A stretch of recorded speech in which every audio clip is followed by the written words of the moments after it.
Welcome back to another episode in the Reading Through the Gospel series. This is a 20-week Bible study video series reading through the story of the life of Jesus Christ in the Gospel of Mark.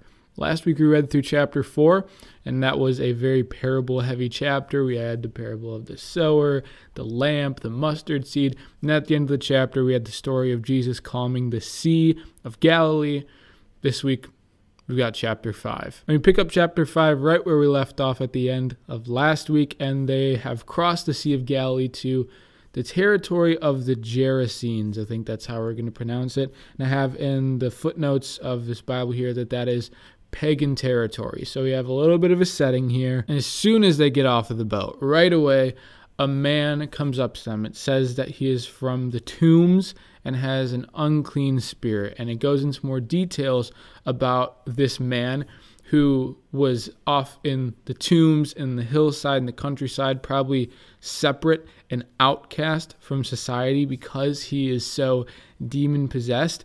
It says he was bound by chains in the tombs, and even those chains couldn't hold him back, that no one could subdue him because he was so violently tormented by demons. But at the sight of Jesus, when Jesus gets off the boat, this man comes up to him, and at the sight of Jesus, this man is subdued.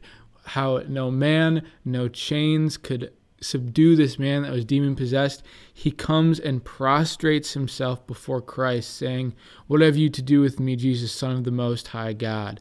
Because Jesus has such a power over these unclean spirits. Jesus asks him what's his name, or what's their name, the unclean spirit, and he responds, "Legion is my name. There are many of us." So he is possessed by a legion, by many demons. And here's where I think you could take one of two interpretations about what happens next. So Jesus sees a large herd of swine and sends the demons out of this man into the swine, and the swine run themselves. It says about 2,000 of them run into the sea and drown themselves. I think there's two ways you could see this. One, as the demons are pleading, "Don't do anything to us, don't send us out of here," and Jesus sends them into the swine and causes the swine to go drown themselves to get rid of the spirits. Or I think it could be that the demons are so afraid of Christ, and Christ has such a power over them, that they say, "Send us into the swine, let us enter them, that's fine," and then they drown themselves in fear of Christ, how he could destroy them even more, that instead they say, "Let us destroy ourselves so that you don't do anything worse to us." Either way, how powerful is Christ over these unclean spirits? What command does Jesus have over these demons? And of course, if you're a shepherd who is supposed to be watching these 2,000 pigs and all of a sudden they run into the sea and drown themselves, it's a little freaky and you'd be a little concerned. So it says the shepherds run into the town, tell everyone, people come out to see what's happened, and they see this man, this demon-possessed outcast man, standing with Jesus. And just imagine how concerned and how confused that you would be to see this man who is clearly known to be ravagely possessed and tormented by demons, set off in the tombs, in the hillside, away from everyone else, like normal and not possessed and around other people. You would want to know what's happening, and you would be concerned. So they all tell Jesus and his people, "Get out of here. I don't know what's going on. Get out of here." And the man who was possessed asks to come along because his life has been transformed. So obviously he wants to come along and be a disciple, but Jesus tells him no. And Jesus says, "I need you here as a witness in this area, this pagan territory, these people who don't know God." Jesus says, "You go back to your home. You go back to your people and proclaim this good news. Be a witness to what just happened. You don't need to come with me because I already have my people. I need someone here." Which is maybe a message for us too, that Jesus tells us to go to the places that really need to hear his message, even when we want to go maybe somewhere safer, maybe where we can be with a crowd and a better environment. Jesus tells us to go to the places where his message hasn't quite reached, and for us to be that witness. They go back across the sea to, doesn't really say where, but there's a synagogue official named Jairus, I'm going to call him Jairus. I can never remember how you pronounce it, but he recognizes Jesus and tells him that his daughter is fatally ill and that his daughter is approaching death, and that he believes that Christ can come heal her and help her. But Jesus is known in this place, so of course he has this large crowd following him, pressing upon him, probably slowing him down to get to the place that he needs to be. And then here we have a woman who has had hemorrhages for a long time, really suffering. And this powerful moment here where she says, "If I but touch his clothes, I shall be cured." And by only touching the base of his cloak, by just touching his clothing, this woman is cured of her illness. And then I think the more interesting point where Jesus says he's aware that at once power had gone out from him, and he turns and says, "Who touched me? Who has touched my clothes?" And I think it's funny, the disciples say to him, "You're surrounded by people. There's this massive crowd.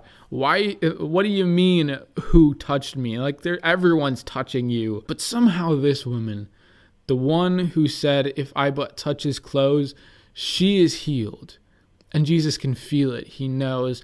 And I think it is because this woman approaches with faith. Jesus says, "Daughter, your faith has saved you." That the woman approached Christ with belief, with faith, with understanding that he can heal. The issue here is that slows Jesus down. Took a little bit too long getting to Jairus' house. They get there to find that his daughter has already died. And Jesus says, "Do not be afraid, just have faith." Then interestingly here, he only asks Peter, James, and John, those three, to come with him into the house when he performs the healing. He gets into the house, people are weeping and wailing, the daughter has died, and Jesus says, "The child is not dead, but asleep." All the people were probably thinking, who is this guy coming in here now? Of course, you don't know. She's already passed away. She's not sleeping. She's dead. We've checked on her. But nonetheless, it says they ridiculed him. Jesus takes the mother and the father into the room where the daughter is, along with Peter, James, and John. He takes the child by the hand and says, "Talitha cum," "Little girl, I say to you, arise." He raises the girl from the dead. One of the most amazing miracles. It's hard to categorize Jesus' miracles, but giving someone life who was dead it's got to be pretty high on the list. He orders that no one should know, which, like, come on, Jesus, you can't expect people not to talk about this. You just raised someone from the dead.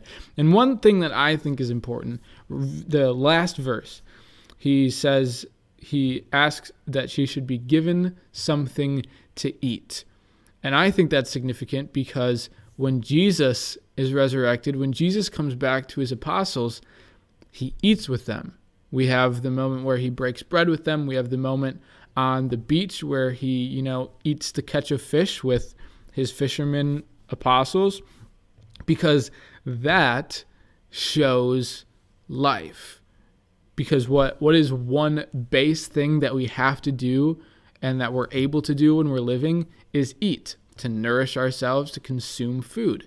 So that proves to the people that this isn't just some vision that they're seeing, that Jairus' daughter is actually alive if she's able to consume food, willingly eat. Cool stuff, some awesome miracles in this chapter. And I think the message for us this week maybe, as Jesus says, do not be afraid, have faith.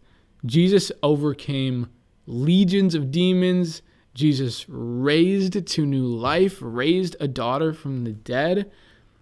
And if we can remember that, if we can have the faith in the wonderful mysteries and power and grace of Christ, that if only we touch his clothes, that we'd be healed, that if only we become near to Christ, if only we have that faith, that unconditional faith, that even in the darkest moments, even in the demon-possessed the dying, the sick moments, in the storms of our life, like we had in last week where Jesus calms the sea, Jesus will heal. That was chapter 5. Hopefully you got something out of it. That's all we got for this week.